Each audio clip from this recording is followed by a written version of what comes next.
Жүректегі мұз 103-ші бөлімі бүгінгі эпизодта өте қызықты және қайғылы болады. Фильмнің басында Асад пен Эсманы көрсетеді. Эсманы Асад әлі де кешірімін ала алмай жүр.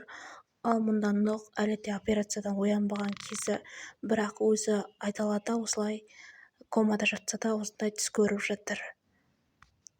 Ал мұнда таксидің көмекшісі осы Сумрудың бірінші күйеуімен байланысқан екен. Ақша жөнінде, ақшаны осы Туфан арқылы Халил алып отыр. Шек дейді, шек туралы сұрап жатыр. Бұл жердегі 5 миллион шек туралы. Бірақ шек деген бұл Хикметтің айласы болып шығады. Бұны естіген Халил жынданады. Сен мен неге алдадың? Осынша уақыт бойы қасымда неге ұстадың? Шек деп өтірік айтыпсың. Ешқандай шек жоқ. Қане біз ақшамызды бірге бөліп аламыз дейді. Ол Жананның ақшасы болатын. Жанан мен Бунамидің ақшасын екеуі де осы қоймаға тығып кеткен. Ақшалардың жоғын көріп екеуі де жоқ болады. Ақша қайда? Сен алдың, қане айт дейді. Хикмет жынданады. Халил, сен алдың ақшаны. Екеумізді де қылып бірге бардығын. Бірақ бұл ақшаны Бунами Жананның өзі қайтадан алып кетеді. Ал мұнда барлығы қайғырып жатыр. Мына жерде таксинге көмекшісі хат келді. Бұл хаттың иесі әрине Нұх еді. Нұх барлық жақындарына, туысқандарының барлығына хат жазып қалып тұрып кетті. Тіпті Қарика мен Асадқа дейін хат қалдырып кетті. Барлығы Нұхтың амандығын тілеп, Нұх жатқан больницада отыр.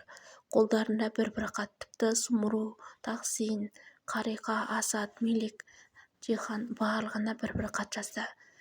Бірақ соңында көріп тұрғандарыңыздай Нұх оянады. Нұхтың оянуына бірде-бір себеп ол Сибилай. Сибилайды түсінде көріп жатып, оның шақырған дыбысы, ақ көйлек киген және жүгіріп, және оны құшақтап. Ақыры соңында Нұх ешқандай өлмейді, қайта оянады. Сол кезде туыстары барлығы шат-шадыман болып қуанады. Дәрігерлердің өзі де Нұх оянды. Енді Нұхқа ешқандай қауіп төнбейді деген. Бұның алдында 48 сағат күтіңдер деген. Мелик сыңарының оянғанын көріп жылап жіберді. Тіпті Сумруда, басқаларда барлығы Нұхтың аман есен оянғанын көріп жылады. Сумрудың анасы, тіпті Сумрудың өзі барлығы Нұхтың өмірге қайта келгеніне қуанып, үлкен дастархан жасап, қызметшісінен Аллаға дұға еттім, Нұхтың аман есен оралғанын дейді. Осы жерде Нұх үйіне келіп барлығы қуанып жатыр. Ал мұнда Бунами мен әйелі ұрлаған ақшаларын қайтарып алып, енді оны банкке салуға келе жатыр. Бунами сенбейді, бірақ сенбесе де тағы да ақшасының қайтадан ұрланып кетуінен қорыққан ол амалсыз банкке келіп, алтын тығып алып банктерге, менің ақшам көп, 500 мың ақшам дейді. Бірақ ақша 500 мың емес, 400 мың 55 дейтін шығады. Сол кездері жынданады. Жоқ, бұлай болмайды.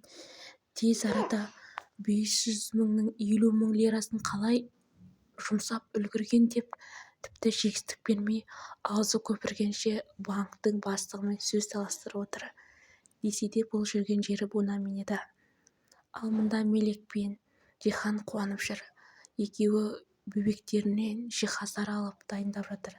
Бесік, ана-мынау жалғасы бар. Келесі бөлімі тіпті өте қызықты болады.